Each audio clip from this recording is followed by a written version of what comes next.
I'm Heather from Here Booktubes, and today is my October reading wrap-up. In the month of October, I read 33 books. I DNF'd 2 of them, so I'm going to talk about 31. This is a much higher number than I've had for the last year or more. However, I read a lot of manga and I read a lot of shorter books, so back kind of on the novella game a little bit. I also read some overly long books, but so it evens out.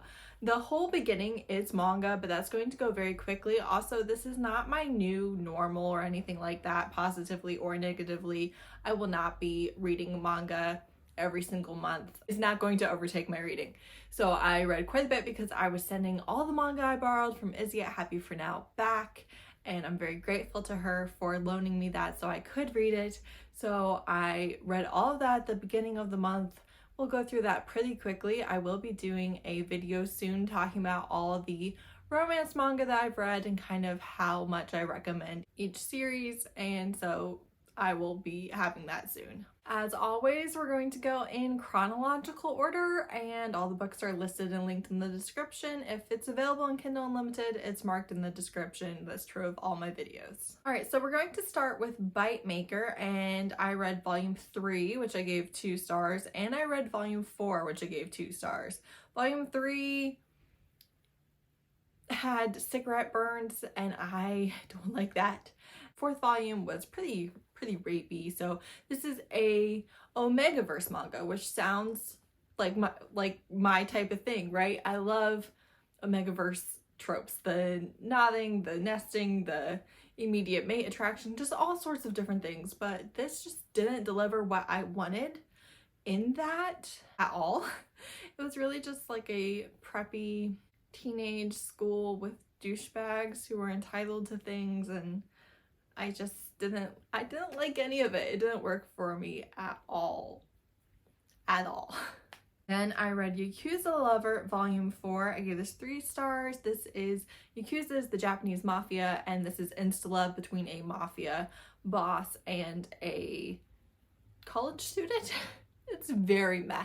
It's very meh. I feel like that is an unpopular opinion, but I just could not care less about this series.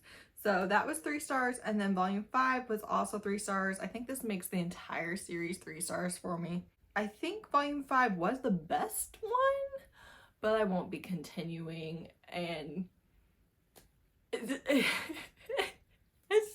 very popcorn drama, so if you are going into it wanting that, you might end up enjoying it, but it just never quite worked for me. Then I read Sweat and Soap volume 9. This is an 11 volume series that is a girl who sweats a lot and is very insecure about that, and a guy who works at the same company that she does, but he is the developer of the soaps and the products that they use, and she is his muse and inspiration and the love of his life.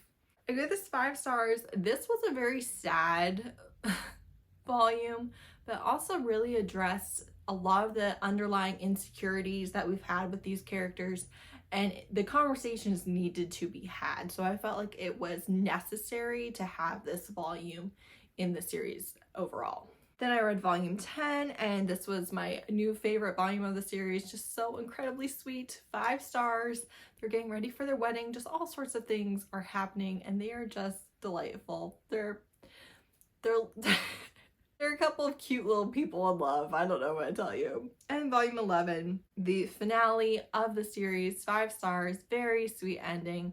Loved the wedding. Loved all of the family and the side characters. Loved everything about it. It was sweet. Then I read Something's Wrong With Us volume 3. I gave this 5 stars. This is like a dark thriller, dark romance type manga, and I am loving it.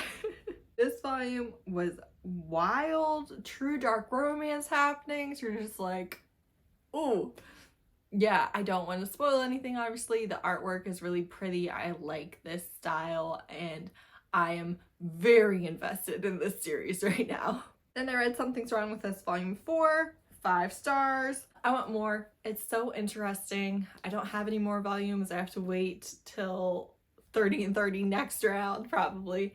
But right now, this is a top tier series for me. So if you want manga that's a little dark romancy, this is very good. Then I read Spell of Desire Volume 3. This is 5 stars. This is a witchy romance between a witch and her bodyguard, basically, who is the Witch Queen's knight.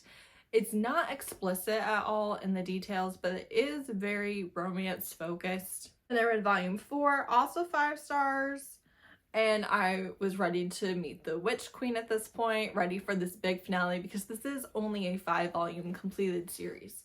Then I read Volume 5, 5 stars. The ending was exactly what I wanted to see. Everything panned out in ways that I liked and thought fit the story. The artwork is beautiful. Overall, just a delight. I started this series the first round of Love in the Night Readathon because Shay recommended it, and I finished it for the last round of Love in the Night, and it was just everything that I hoped that it would be. So that's it for the manga. Now we're into the books. This is The Captain Merman's Promise by Zoey Castile. I gave this 4 stars. This is the group book for Love in the Night. This is a Latinx author. It's a Little Mermaid retelling, but it's a merman and a witch, a bruja. Her whole family has been cursed that anyone that they love will leave or will die. And she's taken the curse into herself, but she doesn't allow herself to feel any sort of love, and so she's starving the curse. So the curse is now eating her life force, basically, and it's causing her pain. And so she goes to this night market to try and find out what's happening, and she's offered a deal, and the merman is forced to try and get her to accept the deal, and he's like, absolutely not. And they fall in love, and I loved the way it played out. It's a really great novella. I liked the details. I liked the steamy scenes. You get some interesting anatomy, and it was just a really good time. I liked it more than I thought I would. Then I read Curiosity by Christina C. Jones. I gave this 4 stars. This is a 7-chapter, really short novella about black vampires. She doesn't know that vampires exist. There was a little bit more world building than I thought needed to take place in such a short volume. But at the same time, the steam and their relationship dynamics definitely worked for me, and I hope that she writes more in this world and series. Then I read A Soul to Keep, which is Deathwalker Brides #1 by Opal Reyne. I gave this 4 stars. It's a little long. It's well over 500 pages. And I didn't love the conflicts. You have a human who the village thinks that she's cursed because she survived a demon attack, and so she has no life at all to speak of, and she is forced to be a willing bride for the Deathwalker, which is not the demon, but is kind of demon-like. They don't really know much about them. First of all, so hot. So hot. The author has commissioned some really good art, I will tell you that. But so she wants to leave this Deathwalker, and he just wants someone to love him. She doesn't have anywhere to go, and everything's trying to kill her, so it's not safe for her to do any of the stupid things that she does. It didn't reach points where I was just like, oh, I hate you. But at the same time, I felt like they could have shortened this book, had her get on board sooner rather than later, and that would have worked out just fine. Then I read Her Wild Companion by Rianne Burnett. I give this 2 stars. This was supposed to be horror erotica. And I say supposed to be because I don't think that she pulled it off, okay? I have read a couple other books by this author and enjoyed them. This one did not work nearly as well. It's just a run-of-the-mill average werewolf story with one mediocre meh sex scene, and then they're like, yeah, maybe we'll come back here and visit each other again sometime. So it's not romance. It doesn't need that happy ever after, right? At the same time, erotica to me, horror erotica, should be creepy, scary, and sexy, steamy, not you meet a werewolf in the wood. I don't know. It did not deliver at all. At all. Then I read Mirror Monster on My Wall by Nicnevin. I gave this 3 stars. I read this because of Robin at Paperbacks and Planners. And this is a wide choose that is not one girl and like 4 guys. This is non-binary, trans, queer monsters. And a neurodivergent, disabled human who is horribly abused, right? She doesn't have any rights. It's kind of like a Cinderella as well as Alice in Wonderland retelling, because she just, you know, is abused by her stepmother. And you do get to see the abusers face consequences, and that's really satisfying, but it's difficult to read. She's being forced into a marriage with someone who, again, is an abuser, and her monsters are trying to save her, but they can't tell her all the things. So it worked well. I was confused a lot during steamy scenes, trying to keep everyone's anatomy and parts and stuff straight. I just struggled, and I think that was just a fail between the writing style and my, you know, reading style, and just not quite grasping onto each other. I wouldn't say that it's the fault of the book, but it still didn't work quite for me because I was confused a lot. Then I read Charming Your Dad by Sarah Blue. I should have DNF'd this. I can't lie to you. I gave this 3 stars. This is a witch seduces her ex's dad, who is a demon. Sounds fantastic, right? And it is. It's great. The stuff with the son didn't completely work for me. Like, I think that having an immortal demon have a human son and not being close to the human son who has a mortal lifespan makes sense for a seducing your ex's dad type book. Like, it really did make sense that their relationship could work if they're both living way longer than the son and he's not really a part of their lives anyways.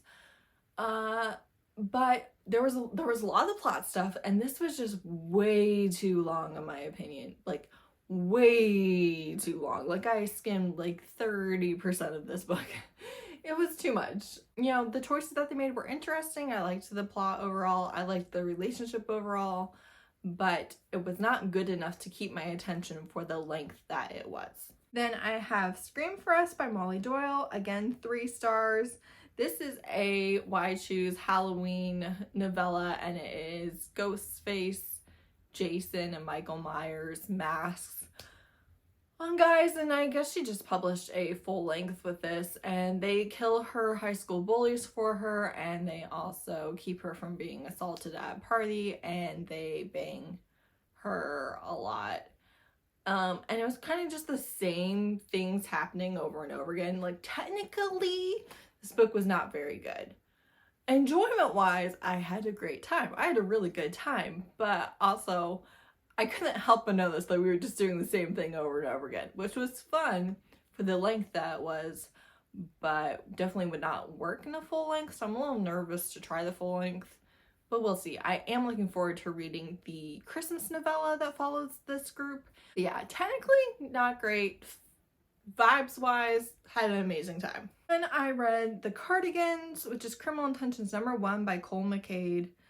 I read this because of Robin at Paperbacks and Planners, and also back in like June, I think Mandy at Book Terror, I want to say, also told me to read this author, and that would be great, and I would probably like the series, but then I never did end up picking it up. I ended up picking up an orc one instead.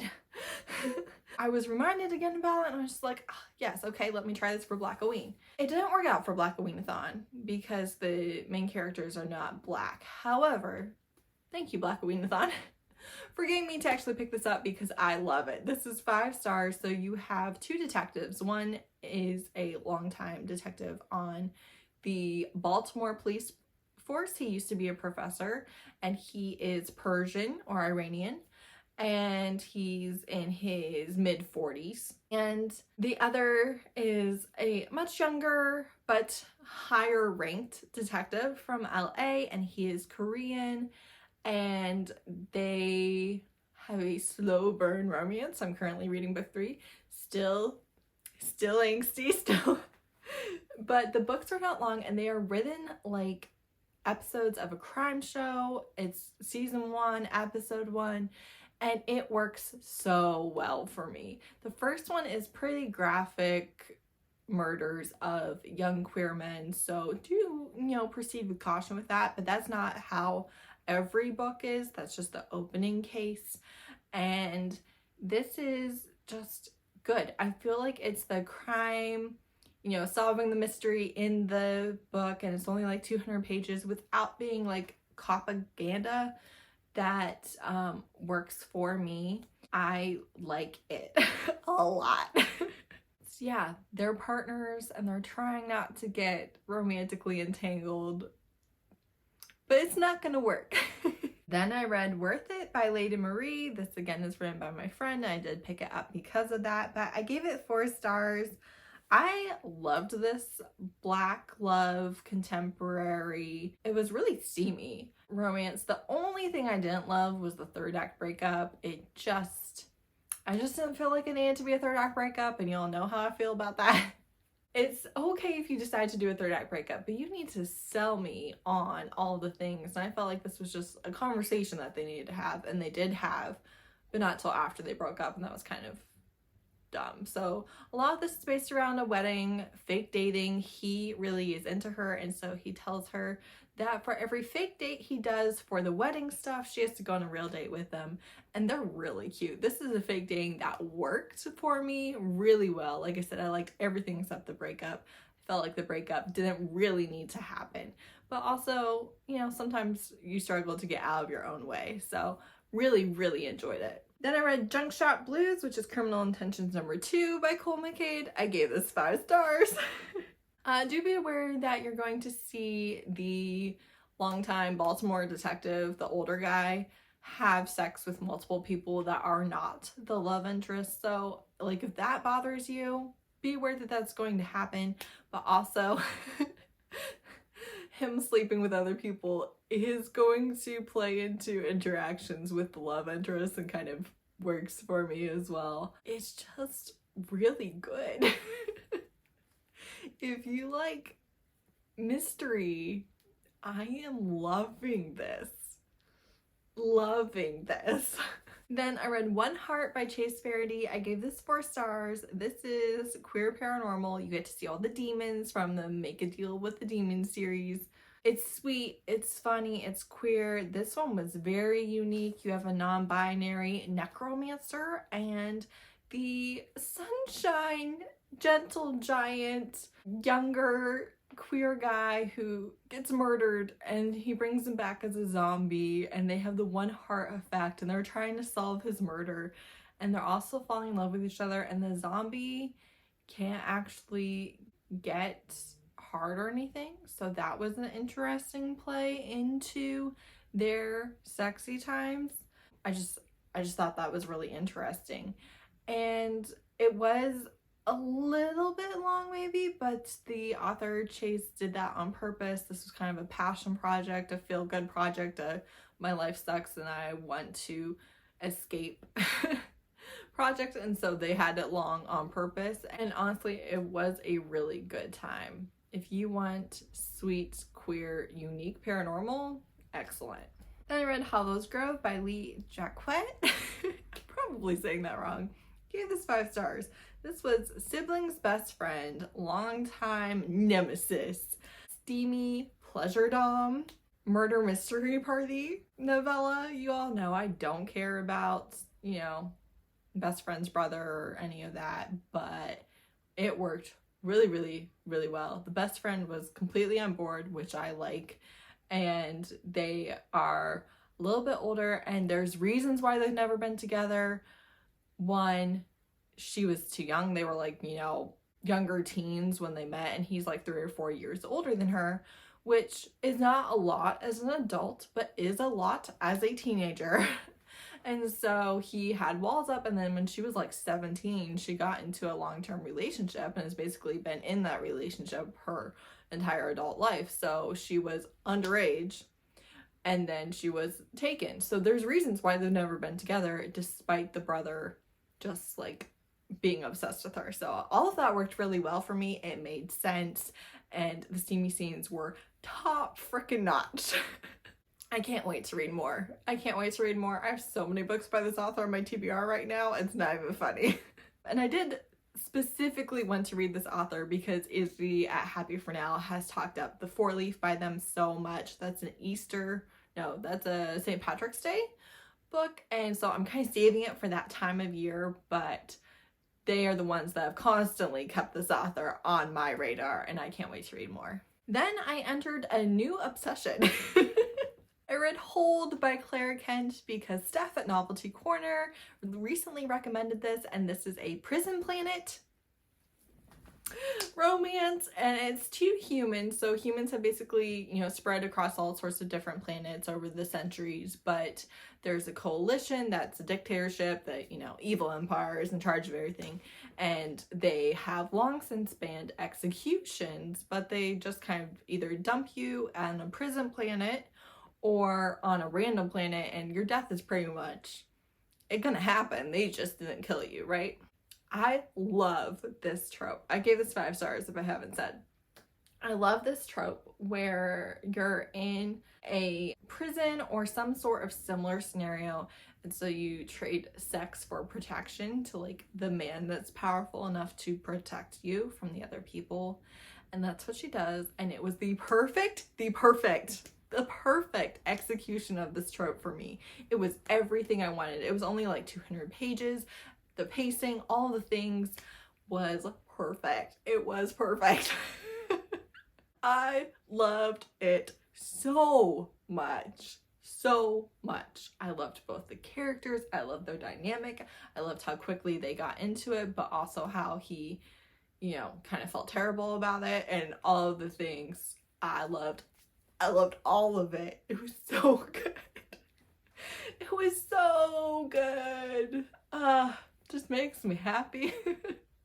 So yeah, this is definitely a new favorite. Then I read Release by Clara Kent, which I gave 4 stars. This is a smuggler that we met in that first book that was also on the prison planet, and kind of the spare to the royal family princess who doesn't have any real power because of the coalition, but is on like a sex orgy planet, and because of that is just not interested in any of it. She finds it very meh, like she doesn't feel like she's into sex at all, but actually she just needs to care about somebody in order to want to have sex with them. The thing I really like about these books is that they like start when the couple is meeting, and it's very focused on the couple, and I really like that. This was not tropes that I liked as much as the first one, but the execution was still really good. Still really enjoyed it.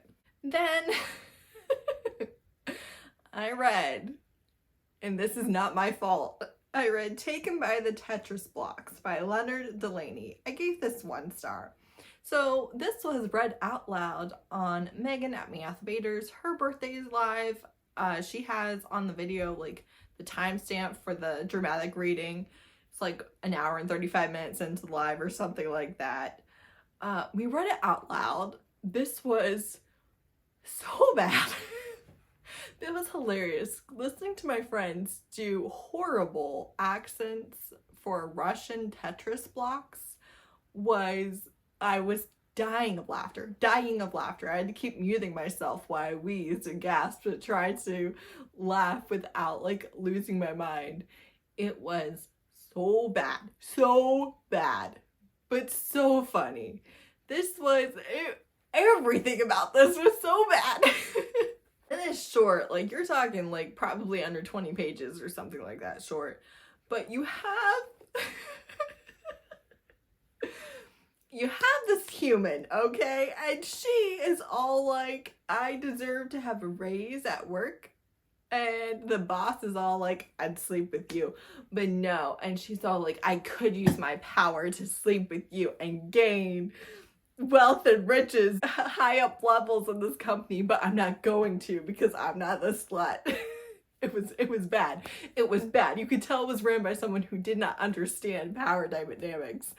And then so she's completely unbothered. Queen, boss, babe. And then she's crying in the basement bathroom. And the countertop is a Tetris block. And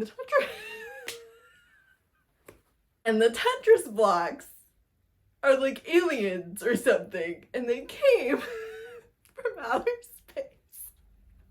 And no one has seen them float back up to space, but they're there. And he has his Russian accent, and he's like, you know, how do you even do a freaking Russian accent? Yeah, I will make you feel better. Better? Better. Better. Better. I don't know. It's very aggressive, Russian. I really have to listen to people to remember accents, truth be told. So she's just like, okay, great. So she has sex with this Tetris block, and then another Tetris block comes in and she has sex with him. And then another Tetris block comes in and she has sex with all three of them. And then they leave, and then she leaves, and then you find out she's pregnant with a Tetris block. So I can't, I hated all of it. I hated every second. However, reading it with my friends was a delight, and I do recommend watching the dramatic reading because it was a very fun time despite the horror show that they were putting me through. So know that. Then I read Fall, which is Hold Number 3 by Claire Kent. So this is the third book in the series. I gave this 5 stars. This is a smuggler that was partners with the smuggler from the second book that we met in the second book, and she gets prison dumped on a planet, and this planet is basically completely back in the prehistoric ages. So she ends up mating with a caveman, again, kind of for his protection and like their mates and stuff. And it was so good. It was like communication barriers, but there were some ways that they could communicate. There was another guy, like a younger guy, that had also been imprisoned up there, and he'd been there for like 3 years, so he knew a lot of the language and a lot of the customs, so he was able to explain several things to her when there was an issue. And they were just so freaking sweet. He was an alpha mellow caveman who just loved her so much, and it was so freaking sweet. Then I read Demon's Dream by L. Kaysen, and this was completely because of Taima at Shades and Pages. It's her favorite book of the year.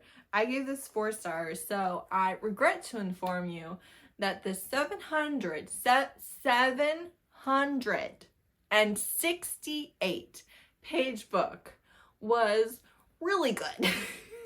I'm sorry, you should read it. So this is street lit, but with a romance. So you have the happily ever after, and this is pretty much 2 romance books put in one in chronological order. So we're getting multiple POVs, specifically from our 4 main characters that make up our 2 couples, but also you get some side characters POVs as well.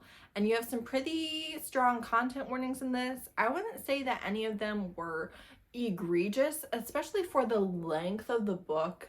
Your content warnings usually took up less than a page or were very short like that, so they didn't spend a lot of time putting you through those things, but they still were on page, they were on present, and you know, there was a lot of thematic things. So if you don't like alphas, you're not gonna like this. This is criminal syndicates, basically, who they have a issue because the son of one married the daughter of another, and the daughter was supposed to enter into an arranged marriage with someone else to create an alliance, and so the dad is mad, right?